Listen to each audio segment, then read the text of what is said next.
together, they create their guardrails, and they sign it. The other day, we were doing something. I don't remember what it was. And Jack and I were messing around. And I told him to do something. He said, no. And he said, Dad, we don't have any guardrails. And I was like, oh, yes, we do, buddy. And he's like, well, they're not signed yet. So that's something that we need to work on is some guardrails. But like age appropriate responsibility is really important. When they do something wrong, resist the urge to redo it. Like we've tried to lower the standard. If he just like maybe pulls the sheet up a little bit, that counts as making the bed.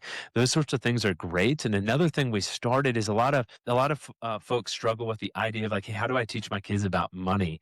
And so we have 3 different jars that we started for Jack. It's a save jar, it's a spend jar, and it's a share jar. And he's got a list of gigs, not chores, of things that he can do when he wants to. And if he does them without us prompting him, he gets a quarter. If he puts it in the save jar, we'll match that with another quarter so he learns about interest. And then he can pick which jar that goes in. And then he has his spend jar where he can use that money to buy whatever he wants. And so that's been really, really cool for us. The beautiful thing with that, too, is it's also been a great way to discipline him. If he does something wrong, I'll say, hey, buddy, can you go get a quarter out of your spend jar? And that really hits home. And so that's been really awesome. Alicia said we call our chores family contributions. Yeah, I think calling it chores is just not the best name for it. Nobody loves hearing that. All right. Olga, before we move to pillar 2, can you talk about kind of the action that we want folks to take at this point? Yeah, I by the way, I love your jars idea. We have a similar one here, but we give our son $1. Why are you giving only a quarter? I'm cheap. We'll talk about that later. But yeah, I'm cheap. It's also really hard to find quarters though, so I might need to move it up to $1. So yes, tonight's assignment, before we move on to pillar 2, we want you to write out your family's morning routine on paper. Just write it out, every single step. And then tomorrow morning, show it to your kids and assign each of them a step to do. So then they're responsible for those steps and not you. And this way you're helping to remove yourself from the morning. Sorry, you're not removing yourself from the morning. You're just changing your role from being a manager to being a coach. Yeah, absolutely. Well, folks, I want you to raise your hand, and you don't have to do it on camera, but raise your hand if you have documented systems in your practice or in your job. Good. I'm sure that's everybody. Now, raise your hand if you have documented systems at home. Maybe, maybe not. Some. Okay, great. We'll take it, Chloe. That's awesome. You're above most folks, which is what I would expect. But that's what I thought. We're very systematic at work, right? We have protocols for intake, for handoffs, for emergencies, for billing, every step of the way. And then when we walk through the front door of our house and operate in like complete improvisation mode. Every week there's like a new adventure to figure out. We got to figure out what's for dinner, who's taking the kids where. And here's a reframe that changed my life, and hopefully it will have some impact in yours. Your household's a small business. It has recurring tasks. It's got labor requirements. Now there's legalities around that, of course. Inputs, outputs, a budget. So you can treat it like one. And a principle from someone way smarter than me is Parkinson's law. And that's something I've really seen as I've had more time, as I've stepped away from full-time medicine, is that work is always going to expand to fill the time that you give it. So for example, if you have all day to clean the house, it's going to take you all day. If you have 2 hours, it's going to take you 2 hours. So this is exactly why an undefined home system, not having those systems in place, is going to drain you because there's no container. There's no way to combat Parkinson's law. Yeah. And there's actually a great book called The Three Big Questions for a Frantic Family by Patrick Lencioni. And it basically adapts your corporate strategies to your household to help you provide a framework for how to run your home life. So if you're interested, it's a great book. The questions that it asks are just 3 questions. The first one is, what makes your family unique? So you really have to define your core values. Next, you have to figure out what's your top priority right now. Like, what is the one goal that you want to focus on as a family for the next 2 to 6 months? And you have to define, the different standard objectives there. He goes through that. And then how do you talk about and use these answers? So how do you have your regular weekly meetings as a family to review your progress? You get to score your progress. There's a green, yellow, and red scoring system, like the traffic lights, and then integrate this into the decisions you make. And it's really fun. It's a really simple book. It's a very short one too. I highly recommend everybody read that. Yeah, absolutely. I need to add that to my list. Well, I want to tell you guys something embarrassing. For a long time, I refused to hire someone to mow my lawn. This comes back to I'm a frugal guy. I only give my son a quarter when he does a task. But it's something that I've been actively working on over time. And every time I thought about it, I'm like, oh, it's just like $30. I'll just do it myself. And I'd spend an hour and a half on a Saturday morning mowing my lawn while my son was inside wondering why dad was outside and he wanted to play. This was before Owen came along. And one day I actually sat down and I did the math. And Air Force dollars, I won't say because it was probably close to $25. But right now, if I did the math and looked at what I get paid when I'm doing a clinical shift, which is locums kind of family medicine work, I earn $212 per hour of clinical work. So in an hour and a half, I could generate significantly more value than the cost of that lawn service. But more importantly, and what really shifted it, is that it's not worth an hour of time that I don't get with my wife, Stephanie, and with my boys. And I'm going to choose family every time. And that was a big mindset shift for me. Now I try and apply the framework of return on time to everything. Does this have the highest and best use of my time? If not, who else can do it, right? So if it's something that is less than $212 per hour, I need to strongly consider thinking about who else can do that job for me so I can get that time back to be with my family.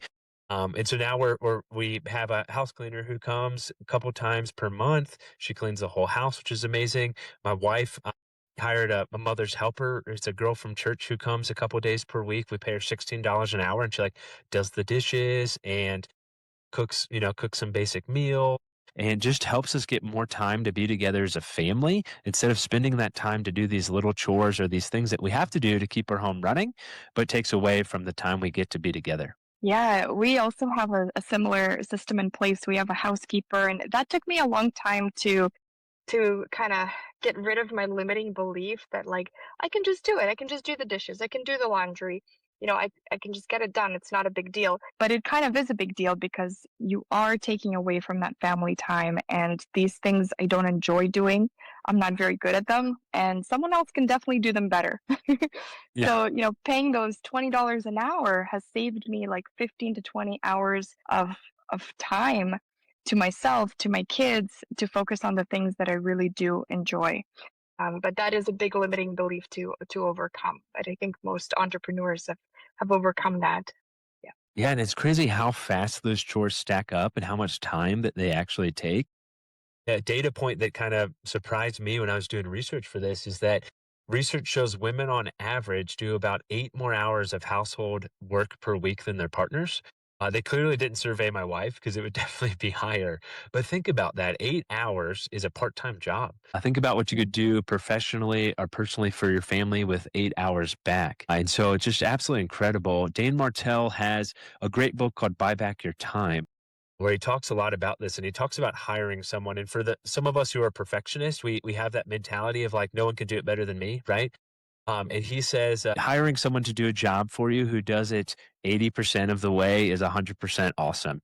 He uses a swear word, but you get the point there from that perspective. But the principle is this: build a team at home. Just like you build a team in your practice, you don't do your own billing. You don't answer every patient call. You have a team, and your home deserves that same respect so you can buy back some of that time. So what does a home team look like maybe for you? It could be a housekeeper twice a month. Maybe it's grocery delivery. Maybe it's a lawn service, a meal subscription for the busy weeks. Maybe it's automating household subscriptions so you're not thinking about, are you going to have enough paper towels or toilet paper? The mental block, though, for most physicians and for most entrepreneurs that I've talked to is that I should be able to handle this. And that's a lie, because we're all productivity based, and it's telling you handle a practice, a family, and a side business. But trust me, you don't also need to clean your own bathrooms. So think about that going forward. Yeah. All right. I heard a framework once on my podcast that I haven't stopped thinking about since it happened. And I want you to think about your life as juggling a bunch of balls. And some folks here probably have heard this framework before, but some of the balls are glass. And if you drop a glass ball, it shatters. You can never get it back. Some of those balls are rubber. Okay. You can drop a rubber ball, it bounces, you pick it up, there's no damage done. But your job is to know which is which. Okay. So the glass balls, that's our kids' childhood. That's your marriage.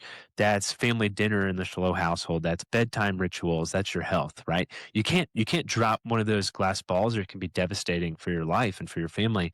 The rubber balls, that's the lawn mowing, the laundry, the grocery run, the spotless house. Outsource the rubber balls and protect the glass, okay? And some practical rubber ball swaps. We've already hit some of these. Grocery delivery. Maybe they charge a $10 service fee, but it doesn't waste 90 minutes of your time wandering through every aisle of the grocery store. Housekeeper twice a month changes the emotional texture of your entire home. Like, I love coming home from work and just walking into a completely clean house, but also knowing my wife didn't have to do this. She got to spend that time with the boys. And so that is amazing. We use Amazon and Walmart to kind of subscribe and save and do like the subscriptions for things that we commonly purchase. And that's awesome. They just arrive at our doorstep. It's super easy. And then Stephanie and I have a shared family calendar. We try to color code that as best as possible. And every Sunday, we go through that and make sure my calendar looks like her calendar, make sure we understand, who's taking the kids where and how everything's going to be set up. And so that's been really, really helpful. Olga, what about you? What are your thoughts on the glass ball, rubber ball analogy, or what are some ways that you can spend more time with your family? Yeah, the rubber balls are the household tasks that we really want to try and delegate as much as possible. So those are the things that, like you said, there are some things that you've automated, which is great, but also the housekeeper that you've hired to help delegate those things. Because the glass balls are the ones that matter most. This is the time with your family. This is your presence. This is the energy that you bring when you get together with your loved ones. I mean, you want to be able to be present and be at your best when you're spending time with them. So, like we say, time is your most valuable currency, and you don't get that back, and you also don't know when it's going to run out. So that's why it's so important to nurture your most important relationships. And just another book here that I want to recommend for everybody. Speaking of times, there will also be times when we get very upset with our kids and our loved ones because, for example, they misbehave or they do something that is not appropriate. And so one great book is called Easy to Love, Difficult to Discipline. It's by Dr. Becky Bailey, and it teaches parents about self-control and how to really build confidence. It completely transformed my parenting style. I don't overreact as much as I used to. It has some incredible strategies of how to really listen and talk and kind of negotiate with your kids to help them understand why what they're doing is not good, and then how to come up with a solution from that. So I definitely recommend that book. I need to read that. I'm sure my wife would say I never overreact when it comes to disciplining the kids. Well, this week, our action from Pillar 2 that we'd like you to do is just identify one recurring household task that you hate. and outsource it, automate it, batch it. Not 5 things, just pick one. Just find one rubber ball and hand that off to someone else. And then you're going to see how good that feels. And that'll be awesome. So on the next slide, I want to say something you already know, but maybe you haven't fully admitted to yourself. Things do not slow down. The season where you have more time, I've been searching for it and it has not come. So if anybody has figured that out, please let me know how to add more hours to the day. There's always another launch, another quarter, another patient, another stretch of call. And the pace of a physician entrepreneur life doesn't have a natural finish line where everything relaxes and you finally get to be present. Presence has to be scheduled or it doesn't happen. You have to rest or your body is going to make you rest. We love to go camping. As I mentioned before, my favorite purchase, the best purchase that we ever made was a small camper. And we've gone all over the United States camping. And the first realization I had of this, we went on a camping trip to all the national parks kind of in Utah, and then went into California and we went to Zion. And I was sitting around the fire with Stephanie and with Jack. This is before Owen was born. And it was a beautiful night. There were stars. We just hiked through the Narrows, which you see in this picture, which people were looking at me like I'm crazy. Sorry, the previous picture. And people were looking at me like I'm crazy taking a little kid through the Narrows. But I was sitting there and I realized I felt anxious. And I didn't understand why I felt so stressed, because I was at one of the most beautiful places on earth with the people that I love the most. And I just had to confront it. I was thinking about work. I was thinking about patients, the podcast, real estate deals. And I was halfway out of the moment of like this beautiful night. And that was a turning point for me. And I realized that that applies to all of us. The healthcare system, the business world, it's going to bring you out as far as you let them. And those boundaries have to come from you. Nobody else is going to protect your family time. You owe your family that as being a steward of their time and a steward of having that opportunity to be with them and to be present. And so that's something I've really tried to do. Also, a beautiful thing about a camper is you can just go to places where there's no cell phone service. And that really helps you disconnect as well. So that trip is why I love the camper so much. And all of our trips have been incredible, especially the ones with no cell phone service, no connection, because then you get to sit by the fire with the family in the woods and have that true connection. And I've realized that travel forces you to slow down in a way that sitting at home never does. There's always something else to do. And for the first few years when we were camping, it was funny. I used to always put Jack to bed every night. I still do. But when we were camping, for some reason, Jack only wanted mom to put him to bed. And it used to annoy me a little. But now I see it for what it was. We each had our own thing. I'll put him to bed at home. And when we're camping, it flips. And that's not a problem at all. And it was just the opportunity that Jack had 2 fully present parents who show up differently in different contexts that was really, really cool. And now we get to do that with Owen, our youngest son, as well. And we spend about 30 to 45 nights per year camping. And it is just the absolute best. But I want you to know, like, you don't need a camper to apply this principle. The point is building containers for presence. Things on the calendar that are non-negotiable that everybody knows about, where the default is off for you instead of on, which is really hard to do. All right, one more thing here real quick, and then I'll pass it off to Olga. But here's how I think about structuring the week. You have your non-negotiables, and oftentimes we got to figure out how to identify them and what they are. So identify them first. For us, it's family dinners. It's me putting Jack to bed every night we're home. It's date nights with Stephanie. It's a Sunday rhythm that includes some kind of family rest after we go to church. These things go on the calendar. And you need to have this be a non-negotiable and then fill everything else that you need to do around that, not the other way around. Some things that have been really helpful for me as a physician. One was I was never going to bring work home. I have never brought my computer home to do a note. It goes back to Parkinson's law. I figured out like, hey, I have to get this done by 5 o'clock or whatever time was the end of the duty day. And I'm going to get all these notes done by here. I'm not bringing my computer home. Never have. Maybe I'm crazy, but that's just the way it has been and the way that it'll continue to be. As soon as I walk through the door, I take my phone, I put it on the kitchen counter, and I don't touch it till after the boys are in bed and after I've connected with Stephanie. Because nothing on that phone is more important than the people who live under my roof. And those people have been missing me all day long. Family dinner, same thing. Phone sitting on the counter. There's no TV. There's nothing. We treat it like it's a sacred time, like it's an appointment that doesn't move and it doesn't get rescheduled, except for tonight because dinner's happening right now. So give me a pass. And I've been really trying to ask better questions at dinner. Like, what made you laugh today instead of how was school? If I ask Jack how school was, he just grunts. And I don't know what that means.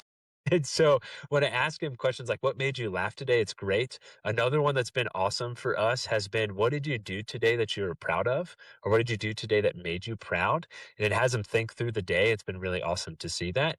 Or what is something that you're really excited for today? That's been really fun. We do one-on-one time with each kid.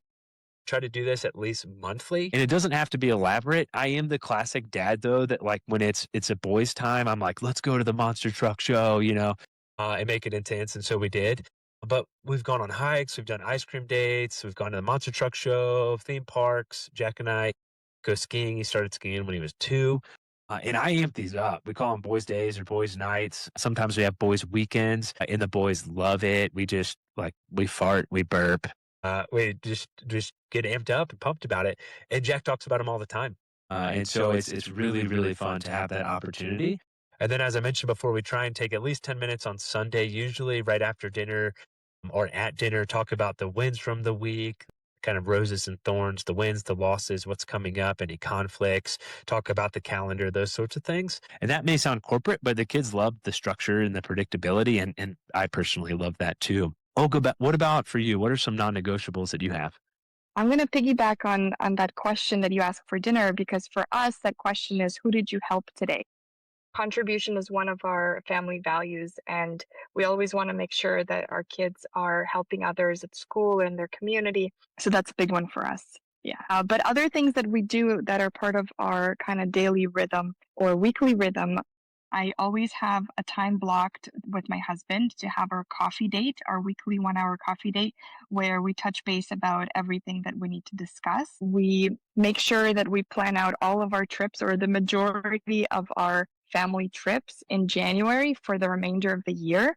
That's how far in advance we plan things. But that's because those are non-negotiables, and there is nothing that should be coming in the way of those trips. And we try to think of really fun things that they love to do. Skiing is one of them. Maybe like a Disney. We live in Florida, so it's easy to just spend a weekend in at Disney World. Also like a short cruise, but even if not, we could just do a one-night hike somewhere, just stay in the forest and then come back, and that would be just as fun. So it doesn't have to be extravagant. It can be very practical, but something that everybody would enjoy. Extracurriculars for our kids are also non-negotiables: dedicated soccer and tennis, as well as Spanish tutoring for our eldest son. Those are things that we all have to show up for. If my husband's not working, he would be the one coming with us as well. And one thing that we really value are languages in our family. Between my husband and I, we speak 5 different languages. So that is really important for us to pass that on to our kids. And a couple of ways we do that is, like I mentioned, our eldest son has one-on-one Spanish tutoring once a week. And then for the summer, we make sure that the kids are enrolled in a Russian-speaking daycare. So that way they can practice the language, they can learn it more, because I speak Russian, and they can even try some of the cultural foods that are offered at the daycare. So that's something that's really unique to us. And then a couple of other things we love to do is having a gratitude candle. So we have this little candle that we made in one of those mommy and me candle making classes. And we take that and we pass it around to each family member, and we just say one thing that we're grateful for. We do that in the evenings. So I'm actually missing out on that too tonight. Don't feel so bad, Alex. And I love that. The gratitude candle. The gratitude candle. Everyone should have one. And one last thing is journaling. So our eldest, he's 6 years old, so he's able to write now. And every night he has to write down just one sentence on his own. Think of just one thing that he's proud of, or one thing that he did today that was exciting for him. So he writes that, and that really helps get into the habit of journaling and reflecting back on your day, because I feel like that's not something we do very often, especially as physicians. It's like, when do you even have time to fit in reflection at the end of a very busy workday? But we want to instill these habits early on so that they can carry these throughout their lives. Awesome. Well, here's something that I do think is underused. I try and think about my goals on a 1-year, 3-year, 5-year horizon, and written out my vivid vision. And if folks haven't done that, that's incredible. There's a book called Vivid Vision by Cameron Herold that's great in regards to that. But we write out those goals, not just financially, not just professionally, but in my family. I try and ask myself, like, what do I want my relationship with Stephanie to look like in 5 years? What do I want my relationship with my boys to look like in 5 years? And that question can offer a lot of clarity, because when you have a destination, you can work backwards from that. You can ask, like, is what I'm doing today building towards that or moving further away from it? You build roadmaps for your investments. I would encourage you to think about building one from your family as well. All right. The next one I would say that we would like for you to do is open your calendar on your phone. And if you haven't already, block 2 family dinners this week. Name them, their appointments, they don't move. Make sure you have that. It can completely transform your week. All right. I want to talk about traveling and something that I believe deeply. The trips that you take with your kids are investments. Okay. This is not a financial sense, it's in the memory sense. There's a lot of research that looks at the first memories that young kids have are the trips that they did with their family. And those experiences that you create together are going to compound over time in a way that almost nothing else does. Jack, when he was like 2 or 2.5, his favorite animal was an elk. Not sure why an elk, but they're awesome. So we were planning a trip to Rocky Mountain National Park, and we bought Jack these like little blue binoculars. They're terrible. You can they barely zoom in. They're always smudged. But he loved these binoculars. He was ready. He had a mission. He always had it with him. And so our first day in the park, we didn't see any elk. And he was devastated for like about 4 minutes, like a 2-year-old typically is, wondering where all they were, where all the elk were. And then we rounded the corner and we saw this just massive bull elk standing on the side of the road, and looked out into the woods, and there were that was a whole herd of elk just laying there. And it was incredible. And I'll never forget watching him with those binoculars. Most of the time he had them flipped the wrong way, so it was actually making things further away. But that was just one of the memories that I'll never forget, because it was such a fun time. And I realized through camping and through that experience that like kids don't necessarily remember the hotel that you stayed in or where you camped or the elaborate vacation, but they remember those moments. They remember the binoculars, the campfire, the inside joke that started while you were hiking. The time dad got directions completely wrong and ended up somewhere better than where you were going. That doesn't happen that often, but hey, it does sometimes. But travel is how you write your family's story. And you don't have to wait until you have unlimited time or money. You just have to go. And that might be as simple as like just doing an overnight in your town, just booking a hotel and just going on an adventure or going on a hike or whatever that may be. Olga, I know travel's been a huge part of your life as well. What would you have to say in regards to that? Yes, I love traveling. I've been to over 45 countries and counting. So travel is huge for our family, and we do try to travel with our kids as much as possible. Although we do a couple of couples getaway trips a year. One of the most memorable places that we talked about in the Icebreaker was going to India, and that was in 2024. So the kids were quite young, and it was just incredible because it was a culture shock. I mean, India is very overcrowded, extremely polluted. The food is very spicy, and there are not that many kid-friendly activities to do. But it's home for my husband's family, and it's also home to his grandfather, who's 103 years old. So we really wanted to be able to have him spend time with the kids, and he was so tearful, and he had like tears of joy when he saw the kids just running in the backyard and just spending time together. It was just so magical. And that's what we do these things for, is to create those magical moments with our family and to be able to have these memories, even though the kids might not remember them, but we will. And of course, we have a family album where we print out all these pictures and we keep them, and we look at them a few times a month. So it's really important to start creating those memories early on, and traveling, even though it could be a crazy hassle when you're traveling with young kids, it's still totally worth it. Yeah, absolutely. Let's talk a little bit about the practical side of traveling. This is from my wife, not from me. Okay. But packing with young kids can absolutely wreck a trip before it starts. So here is what we've done that tends to help traveling. Steph will make a master packing list by trip type, whether it's a road trip or camping or flying, whatever it may be. she'll build it, and usually she'll try and save it so we can pull it up each time so that forgetting nothing is a system problem, not a memory problem. So that's been really helpful. Jack also has like a backpack that he takes to school every day that he also packs when we go traveling. He packs his like little Yoda player, a couple change of clothes, his toothbrush. He owns those things. And it's been awesome because it helps him build responsibility.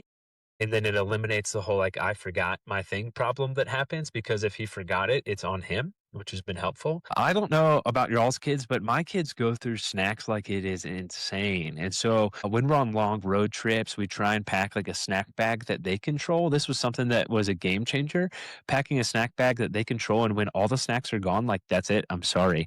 And that eliminates a lot of the I'm hungry complaints on long drives and gives them some autonomy. We do that with just Jack. Owen's a year and a half, so I don't trust him to like not put the bag over his head and suffocate himself. But it's been really helpful to help with the snacking and the craving from that perspective. Olga, do you have any similar systems or what travel systems have been helpful for you?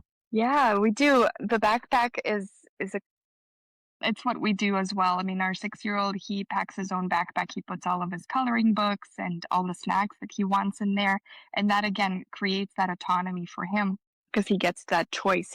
We also use the packing cubes and we color coordinate them for each kid. So one kid gets all the blue packing cubes, the other gets all the green ones, the other gets all the black ones, and that helps us stay organized. We also have a list of things that we have to do before we leave the house for a big trip. So, for example, making sure that all the dishes are washed and put away, taking all the garbages out, making sure that some of the electronics are unplugged from the outlets, and making sure all the windows and doors are closed. So just having that system also is very helpful. And then we also have a tradition as a family, and this was passed on to me from my parents. I don't know why they decided to teach me this, but it's just taking a minute before you leave the house as a family and just sitting together for literally 1 minute in silence and just kind of bringing calm before the storm, I guess, before we have to go on a drive to get to the airport. And it really makes you kind of reflect on, okay, why are we doing this? Why are we taking this trip? And then what are some of the things that we really want to teach our kids on this trip? So it's a moment of reflection that we've integrated as part of our routine for our family. Well, here's something that I noticed on the Zion trip. And after I got past the anxiety that I mentioned before, that once I put the phone down and I just sat by the fire, something completely shifted. The silence wasn't empty, it was full of conversation with Stephanie, full of watching Jack, kind of play around the fire, make some s'morios. Shout out to s'morios for folks here who know what they are. It's when you take an Oreo and you put the marshmallow in between. They're amazing. Chloe had some recently at our event. But they're fantastic. But just having that time to be actually there is great. And I think that travel forces you to slow down in a way that staying home never does. Even a type A person, you can't fully optimize a camping trip. You can't control the weather. But when you're there, there's no inbox that needs to get to zero. And the campfire is just the campfire. And nothing's more peaceful than just being around the campfire with your family, as long as your kids aren't trying to light each other on fire. But I realize that like the kids are watching. And when you take them to places that's outside your normal, places where people live differently, where the pace is different, where the language is different, where the culture is different, where convenience isn't everything, they're building a perspective that they can't get anywhere else. And taking them to a place like Germany, which is this picture, Mike, they don't have snacks in Germany or really in Europe. So that completely changed how they eat their snacks. So that was an example there, but this was a picture in Germany from our trip there. Portugal is on the list. But one of my guests on the podcast, they said something that stuck with me. When you take your kids to places where people are wondering where their next meal's coming from, it gives them perspective on what they might want to be complaining about. That's not a guilt trip, it's a gift. And so we're planning on taking our kids to like more third world countries going forward. Having them get the experience of like going to Africa and kind of going through the bush and saying like, this is where folks live, or, to Latin America and some of these poor countries, and really see those experiences and give them that perspective. And we're planning on starting to do like month-long trips where we just go for a month to another country, another culture, another language, and we try and immerse ourselves in that community and see how that goes. And then maybe do 3 months and go from there. How about yourself, Olga? Yeah, speaking of third world countries, I mean, there's so much poverty in India, so it's actually hard to avoid. We've taken a local train there to get to the Taj Mahal, and there's so many homeless people. I mean, they are living in cardboard boxes. They are so thin and they look like they haven't showered in forever. And then our kids, especially our eldest, was like wondering, who are these people and why are their clothes so ripped? And so we had to explain to him that not everybody has a roof over their head, not everybody has food that they get every day. And we have to be grateful for the things that we do have. It was eye-opening for him, and I'm glad we exposed him to that because that's the reality. That's how some people live in the world, and we're just very fortunate to be where we are. Yeah, we are so blessed here in America, and it's definitely eye-opening to see that, and especially to have those experiences with your kids to be able to share that with them. I'm sure that was really powerful. So, for folks who know me, I'm a pretty rigid person. I was a military doc, military man. I love routine. I love rigidity. I love structure. I love planning. I realize that does not work well when you're traveling with young kids, especially when you're traveling abroad. So I have slowly realized over time that you need to have enough structure that you travel smoothly, but enough flexibility to be surprised. And that makes it almost where you're surprised less often than if you have that structure and that rigidity. I think a lot of times we overplan when we're going on trips. Like every hour is scheduled. You research every restaurant. You build a flawless itinerary. And then I don't know about you, but then my kid has a meltdown and the whole thing unravels and it doesn't happen. So once I realized I needed to let that go, that was so important. So now we try to just book the lodging and have one anchor activity per day and then leave the rest of the day for some flexibility, which is great. Also try and find like kid bailouts in advance. So every destination typically will have like a playground, a coffee shop, a pool. So you know where they are before you need them because you will often need them. And then screen time, we talked about this a little bit earlier. We use it as a strategic tool, not as a last resort that's buried in guilt. So we do use screen time when we're traveling on airplanes, when we're doing long drives. I think that is beneficial. I think that's what screens are for. And I do not think you're failing as a parent if you're managing a long travel day like a rational adult and like trying to have a little bit of peace on your flight internationally. Yeah, and one thing I'll also kind of piggyback on that is we try to create memories with our friends. So if our friends have kids as well, then we try to travel together as often as we can. And we do it with different friends groups.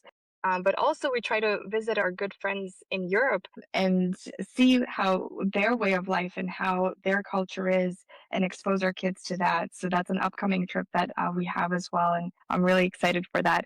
So, really, how do we make it more fun? Going with friends or meeting friends somewhere, and then what gifts can we bring them from our hometown? Those are the questions that kind of go through our minds when we are planning our travels. So for this pillar, we want to make sure that you plan your trip. Just plan one trip in the next 90 days if you're brave enough to do that. It doesn't have to be like a European 2-week adventure. It could just be a one-night camping trip, like we mentioned, just an hour from home or somewhere close by.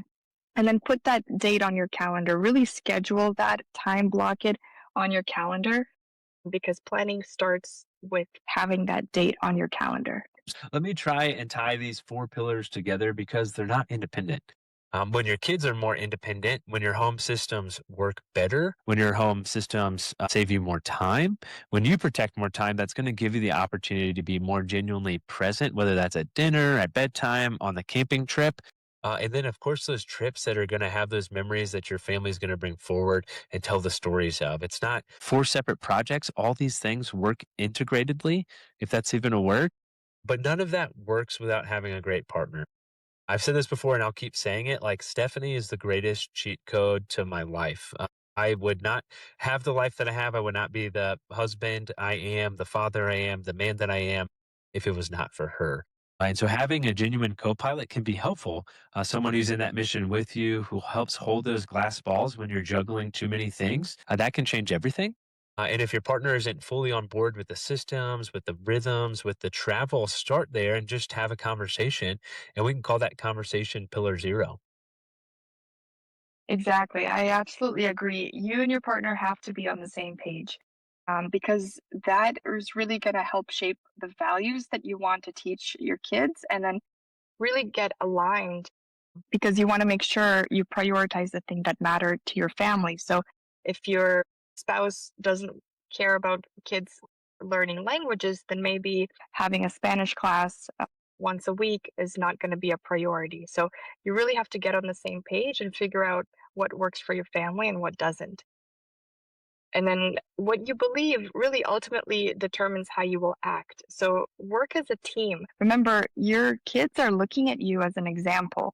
So whatever you're showing them, even with your actions, they're gonna remember that, and they're gonna probably copy it and do something similar in their own lives. Yeah, it always blows my mind how well the kids copy. We've all been there where we've said a bad word and then our kids start saying it, and that was our fault. I know I have been, but I want to close with something that I think about really often. I've been fortunate to go on a multiple medical mission trips, and I'm super grateful for those. One was to Zimbabwe. We were there for 6 weeks. We spent a lot of time in the bush. Actually, this hut that you see behind me, when we got to this village, it was like 1 in the morning. It was in the middle of nowhere in Zimbabwe, and the whole village was there. They had like prepared a meal for us. They were dancing. It was like this huge like celebration. You would think that we were like Brad Pitt or something. And it was unbelievable. That hut behind in that picture there, one of the family members, like the families that live there in these huts, opened up their homes to us. And we tried really hard to not, be like, hey, wait, that's fine. We'll just, sleep outside or whatever it will be. They would not let it happen. So I slept on the floor in that hut, just thinking about how wild it was that I was like in the middle of the bush in Zimbabwe. Anyways, that's got nothing really to do with the whole this part of what I want to say. But what I realized when I was in Zimbabwe, and as I've done more and more traveling and mission trips, I remember being struck by the fact that, especially there in Zimbabwe, how they were materially so poor. I mean, they had almost nothing. Like I mentioned, I was sleeping on a blanket on the dirt floor in this hut. But relationally, they were some of the richest people that I've ever been around. They valued community, they valued family, they were fully present in a way that's honestly probably jarring to a lot of Americans. And I remember thinking during this time that, like, sometimes I think we need to be a little bit more materially poor and relationally a whole lot richer here in America. Look, you don't build a career to be absent from the life that you're supposed to create. The real return on your investment is not ever going to be measured in cash flow or door count or podcast downloads or the number of patients you saw or your RVUs. It's going to be measured in the moments that you didn't miss. It's going to be measured in those dinners, the bedtimes, the elk binocular stories. And I want everyone here to really try and abide and be fully where you are, because remember, the fruit comes from that connection, not from continually striving. Yeah, absolutely. And when you choose to be present with your family, I mean, you're telling them that right now, nothing else matters. You matter the most to me. And your kids feel that, your spouse feels that. And that's something that is so important, that you have to nurture those relationships. I love how you put your phone away completely, no distractions. And I think everybody should do that as well. Try to keep that as part of your routine, something that you do daily, because when you slow down long enough, then your kids really see that and they really feel it. That's how they end up defining love, connection, and even their own worth.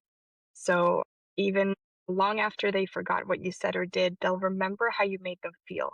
So make sure that you make them feel special, like they are there, they have your full attention, you're with them, you're fully present, and that's how you build and nurture those relationships. Well, you want to go ahead and bring it home? Yep. So the 4 actions, each from one pillar.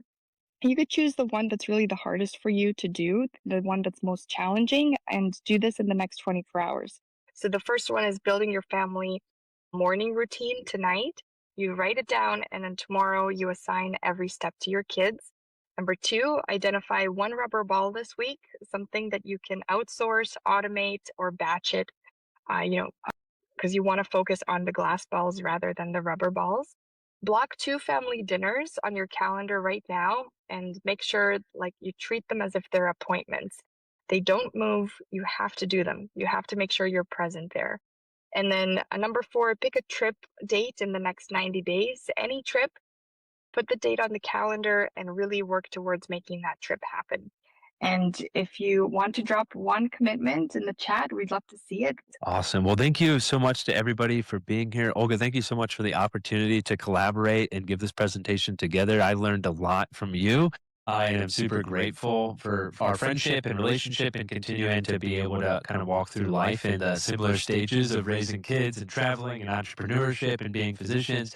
And it's really fun to learn from folks like you. So thank you so much for being here, for doing what you do. And thank you, everybody, for taking some time with us today. Yeah, thank you, Alex. The pleasure is all mine. I'm really excited that we had this idea to come up with a really interesting webinar for our friends and our colleagues. And I learned a lot from you, and I love the stories that you shared. And there are things I can definitely relate to, and I'm really glad that we had this opportunity to work together. Absolutely. Thank you so much. Everybody have a great night, and thank you for your time. Hey, real quick, if you're still listening to this, I'm assuming you got value from it. So I need your help specifically. My 2-year vision with this podcast is to help 100,000 physicians learn how investing in real estate can give you the freedom to practice medicine and live life how you want. There are 2 main ways that a podcast grows.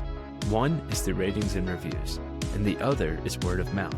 If you can please leave me a 5-star rating and review on Apple Podcasts and Spotify, as well as send this to 1 to 2 friends that you think would get value from it, we can reach the physicians that we want to reach. Thanks in advance, and talk to you on the next episode. Please note that the information shared on this podcast is for informational purposes only. It should not be considered financial, medical advice. The views expressed on this podcast are those of the host and the guest and do not necessarily reflect the views of the Department of Defense or the United States Air Force.